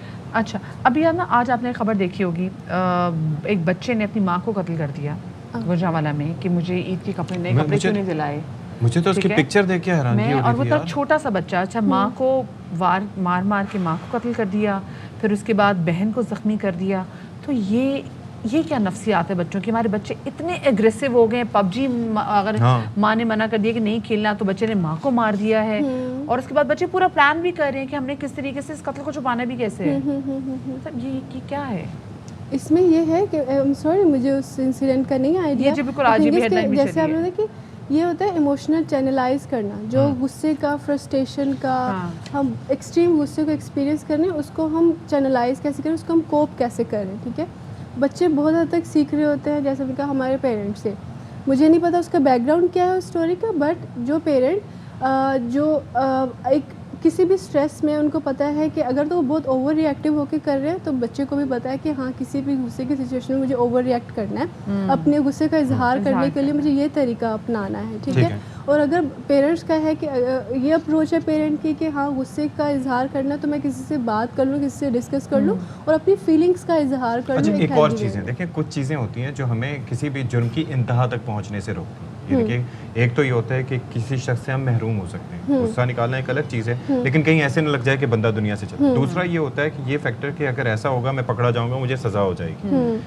इन दोनों फैक्टर्स से ये बच्चे कैसे निकल जाते हैं? अच्छा, पबजी का मैंने इसके बारे में थोड़ी सी रिसर्च की ना कि ये ऐसा क्यों होता है। वो रीज़न ये है कि जो बच्चे खेलते आते हैं ना, तो 3 साल में जाके वो किसी सर्टेन लेवल तक उनका अकाउंट पहुंचता है, वहाँ से उसको अगर वो बेचना चाहें तो वो बिक भी सकता है। तो वो अचीवमेंट जब लूज कर देते हैं किसी भी तरीके से, तो फिर वो ऑल्सो एक एडिक्शन है ना, एडिक्शन है ना कि वो जो चीज़ नहीं मिल रही है मुझे, एक टाइम पे मुझे उस एडिक्शन को सेटिस्फाई करना है, और वो उसके बाद फिर उसका लेवल बढ़ता जाएगा, उसको फिर अचीव करने के लिए, उसको सेटिस्फाई करने के लिए मैं किसी लेवल तक भी चला जाऊंगा। और प्लस ये कि उनको सिखाना, हम पेरेंटिंग मॉडलिंग कैसे कर सकते हैं, कि हम उनको मॉडल कैसे करके दिखा सकते हैं कि आपको कौन सा अच्छा, मतलब सिर्फ एक सेकंड के लिए अगर वो बच्चे की तस्वीर हम दिखा सकें, नेक्स्ट स्टोरी भी वो करनी बिल्कुल, तो वो बड़ा एक इम्पॉर्टेंट है, क्योंकि मैं उसकी शक्ल देख रहा हूँ और जो पुलिस वाले ज़ाहिर है कि फोटो सेशन उसके साथ कर रहे हैं, वो एक अलग चीज़ है।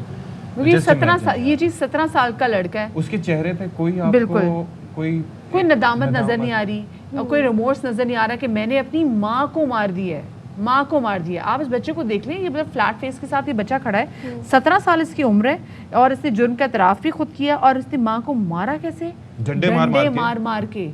डंडे मार मार के इसने अपनी माँ को कत्ल कर दिया। ना सिर्फ माँ बल्कि जो बहन बचाने वाली थी उस बहन को भी जख्मी कर दिया इसने। आप एक साइकोलॉजी देख के बाज़ाहिर लगता है आपको उसकी बॉडी लैंग्वेज से क्या लग रहा है अस्मा? अच्छा, आपने एक कॉन्सेप्ट सुना है बुलिंग का, कि बच्चों में बुलिंग जो होती है, अब कुछ बच्चे जो उनके अंदर एक टेंडेंसीज होती हैं कि वो कंडक्ट ऐसे बिहेवियर्स की तरफ चले जाते हैं जहाँ पे वो अपने दूसरों को नुकसान पहुँचा के, दूसरों को हर्ट करके उनको प्लेजर मिलता है। लेकिन ये किस किस्म का प्लेजर है कि माँ मारती है? मतलब ये तो हम बुलिंग में भी नहीं कह सकते, लेकिन जो एक्सट्रीमिज्म आ गई समझ नहीं आती, उनकी कोई सेंसिटिविटी नहीं, वो फील नहीं कर रहे ना, किसी के पेन को फील नहीं कर रहे ना।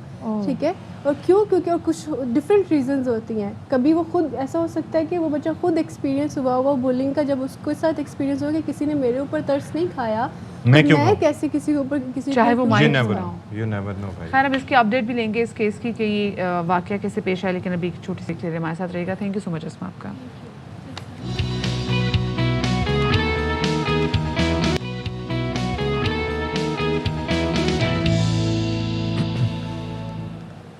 Welcome back. तो ब्रेक पर जाने से पहले हम बात कर रहे थे उस अफसोसनाक वाक़े के हवाले से जो कि पेश आया गुजरांवाला में, जहां पर 17 साल के लड़के ने नए कपड़े ना ख़रीद के देने पर अपनी मां को डंडे मार मार कर कत्ल कर दिया, और वो बहन जो बचाने के लिए आई थी उसको भी डंडे मार मार के ज़ख्मी कर दिया। पुलिस ने इसको गिरफ़्तार कर लिया है और इसने एतराफ़ जुर्म खुद किया है। तस्वीर आपके सामने है, मुंह पे कोई, चेहरे पे कोई रिमोर्स नहीं है, कोई निदामत नहीं है कि उसने क्या किया है। ऐसा लगता है कि बहुत ही कुछ सख्त, जैसे मैं बात भी कर रहे थे कि इस बच्चे के अंदर वो सेंसिटिविटी थी नहीं कि मैं क्या कर रहा हूँ। बहुत से नफ्सियाती फैक्टर्स इसके अंदर हैं, लेकिन कोई भी फैक्टर ऐसा इतना स्ट्रॉन्ग नहीं हो सकता है कि किसी को मौत के घाट उतारने पर, ख़ासतौर पर अपनी माँ को, वो माँ जिसने अपने शौहर की वफ़ात के बाद आपके लिए एक चट्टान बन के खड़ी हो गई, मेहनत मजदूरी करके आपका पेट पालती थी। और एक और चक्कर भी है कि अब ज़ाहिर है कि जिस एज में ये था, 17 साल का था, तो ज़ाहिर है एक सोसाइटल प्रेशर भी होता है, माँ का भी प्रेशर होता होगा कि पढ़ाई के साथ साथ तुम कम से कम कुछ कमाओ और कमाने के साथ मेरा हिस्सा बनो, जो भी है। बहरहाल इस पे बात कर लेते हैं अपने नुमाइंदे गुलाम फरीद से। गुलाम फरीद हमें बताइए कि भाई क्या सूरत हाल रही। गुलाम फरीद, क्या कुछ आपने तहकीक की, कुछ पता चला कि ये क्या मामला था, क्यों इतनी सफाकियत पे उतरा ये लड़का? जी बिल्कुल, ये दरिंदा सिर्फ नौजवान है जिसने नए कपड़े ना दिलवाने की वजह से अपनी वालदा जो हैं उनको और अपनी जो बहन है उनको जख्मी किया, जबकि जो वालदा है वो मौका पर जान बाक हो गई। ये 13 रोज कबल ये जो वाक़या पेश आया, उसकी जो गिरफ्तारी है, अली हैदर इसका नाम है, इसकी गिरफ्तारी हुई है। थाना गरजाक पुलिस ने इसको गिरफ्तार किया है। बिल्कुल गिरफ्तार करने के बाद इसने बताया कि बारहा इसने अपनी वालदा को कहा कि नए कपड़े दिलवाए जाए। कि वालदा ने कहा कि महंगाई है और बिल्कुल गुर्बत है, बिल्कुल वो कपड़े नए जो है वो सिलवा के नहीं दे सकती, जिस पर वो हाइपर हुआ है और डंडों से जो है अपनी वालदा को मार मार कर हलाक किया। इसमें दरिंदा सिफल ये नौजवान है, इसकी बहन वहाँ पर मौजूद थी, उसको भी जो है इसने काफ़ी पीटा है जो जख्मी थी। अभी इसको गिरफ्तार कर लिया गया है और कानून के मुताबिक जो है इसको सजा दिलवाई अच्छा, जाएगी। दो चीज़ें, ठीक है, अभी पुलिस अभी इस लड़की की नफ्सियात के वाले से क्या बात करी, दूसरी जो बहन है, क्योंकि इसकी तो एक बहन थी और माँ ही थी, इस बेशरम बदबख्त ने अपनी माँ को तो मार दिया। अब वो जो बेचारी बच्ची है, इसकी बहन है, वो किसके पास है? क्योंकि इसका तो अब कोई भी नहीं है। एक भाई था, उसने माँ को मार दिया और माँ तो चली गई। अच्छा, ये जो है ना 3 बहनें हैं। अच्छा, 3 बहनें हैं, ओके। हाँ, 3 बहनें हैं। जो एक जख्मी है वो दूसरी जो इसकी बहन है उधर चली गई है। पुलिस को इसने गिरफ्तार कर लिया, लेकिन जो दीगर इसकी बहनें हैं बिल्कुल इसको बचाने के लिए कि ये मुकदमा से बच गए, वो इसको जो है ज़हनी तवाज़ुन वो कह रही है इसका ठीक नहीं। हालांकि पुलिस ने तफ्तीश की है और पुलिस का कहना है कि बिल्कुल इसका ज़हनी जो तवाज़ुन है बिल्कुल दुरुस्त है। इसने जान के बूझ के माँ को मारा है। नहीं तो इस केस में क्या रियासत मुद्दई बनेगी? जी बिल्कुल, जो पुलिस है, थाना गरजाक पुलिस है, अहमद बलाल गोंदल जो SHO हैं, वो इसकी तफ्तीश कर रहे हैं और बिल्कुल वो इस मुकदमा में जो है वो इसको आगे लेके जाएंगे और मुद्दई भी बनेंगे। ठीक, चलें। और आप ये बता रहे हैं कि ये 3 बहनें और एक भाई है और इकलौता भाई है जिसने माँ को मारा। जी चलें, बहुत शुक्रिया जी। गुलाम फरीद डोगर हमारे साथ मौजूद थे। माओ की कितनी ख्वाहिश होती है ना कि जी चलो बेगर बेटी वाली माँ है तो बेटा हो जाए, हमारा सहारा बनेगा, लेकिन ये बेटियां तो पराए घर चले जाएंगी हैं और बेटा मौत के घाट उतार देगा, अलमिया है। और अब वो भी इसके बचाने की कोशिश करेंगे। कंदील बलोच के केस में क्या हुआ था, इतना केस चला और उसके बाद फिर माफ़ी, इसमें भी यही होगा, फिर माफ़ी, जब तक रियासत मुद्दई न बने। एक ब्रेक लेते हैं जी, ब्रेक के बाद आएंगे। अच्छा जी, तो अब ज़रा आपको बता दें कि वज़ीर आज़म शहबाज शरीफ का आज का प्लान क्या है। वो ये कहते हैं, उन्होंने अपने ट्वीट में बताया है कि वो आज जा रहे हैं गवादर, जहाँ पर तरक्याती कामों पर पेशरफ्त का जायज़ा लेंगे। अस्पताल की तामीर के लिए इंडस अस्पताल के साथ MOU की भी निगरानी करेंगे और साथ ही वो ये भी लिखते हैं कि तरक्की बेमायनी है अगर मकामी लोगों की ज़िंदगियों में बेहतरी ना ला सके। तो ये जनाब वज़ीर आज़म पाकिस्तान शहबाज शरीफ ये कहते हैं। अच्छा, इंडस हॉस्पिटल की देखें एक्सपेंशन हो रही है। पहले लाहौर में हमने कुछ दिन पहले बात की थी बारी साहब से, अब ये है कि वो गवादर में भी चलें खुल रहा है। दैट इज़ ग्रेट, बहुत अच्छी बात है, बहुत अच्छी बात है। हम देखते हैं कि यहाँ वाले इंडस हॉस्पिटल में दूसरे शहरों से लोग आ रहे हैं, बिल्कुल अच्छी बात है। लाहौर में भी हो जाए और ऐसे हॉस्पिटल जिसमें कैश काउंटर हो तो क्या ही बात है। खैर जी, आपको याद है पिछले दिनों एक वाक़या पेश आया था नलतर झील में, जहाँ पर एक बच्चा जो है वो डूबने वाला था। बड़ी मुश्किल से इस बच्चे को बाहर निकाला। वो बच्चे की हालत बहुत गैर थी, उसको सांस नहीं आ रहा था, ही वाज ऑलमोस्ट गॉन। लेकिन वहाँ पर मौजूद थे 2 मियाँ बीवी, डॉक्टर मियाँ बीवी, जो कि मुल्तान से वहाँ पर सैर सयाहत की गर्ज से गए थे। उन्होंने जब सुना वो वहाँ पर आए और इन मियाँ बीवी ने, डॉक्टर कुरतुल हाशमी और उनके शौहर डॉक्टर इसरार ने, इन्होंने CPR थेरेपी के थ्रू वो बच्चा जो कि ऑलमोस्ट जा चुका था उसको ज़िंदगी की तरफ वापस लेकर आए। और जब हीरोज़ की बात करते हैं तो ये 2 हीरोज़ बात ये है कि देखें, ये CPR के हवाले से आपको पता है कि हमने NICVD के कार्डियोलॉजिस्ट डॉक्टर फवाद साहब ने भी आके हमें यहाँ पर बताया था कि चेस्ट कंप्रेशंस कितने होने चाहिए, किस तरीके से करना चाहिए।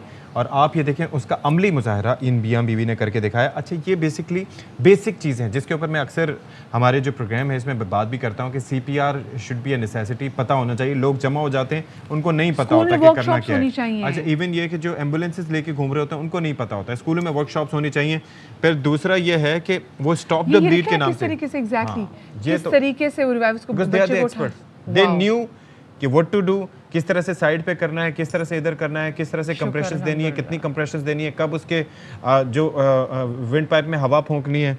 तो क्या बात है। अब ये है कि ये जो है ना हुकूमत की जानिब से फैसला किया गया है कि जो CPR है उसको स्कूलों की सतह पर निसाब में शामिल किया जाए। बिल्कुल। और इससे जनाब लाखों जिंदगियां बचाई जा सकती हैं। बिल्कुल मुहिम होनी चाहिए और हर एक को पता होना चाहिए कि खुदा ना खासा कभी किसी की ऐसी हालत हो जाए तो उसको CPR कैसे। और एक और बात भी है मदिया कि एक तो ये भी है और दूसरा ये कि किसी भी हादसे की सूरत में जो जख्मी है उनकी हैंडलिंग का तरीकाकार भी सिखाना चाहिए। एक तो पैनिक नहीं करना ये भी बताना चाहिए, तो प्रॉपर इस हवाले से वर्कशॉप स्कूल्स में भी होनी चाहिए, कॉलेजेस में भी होनी चाहिए ताकि लोगों को पता हो।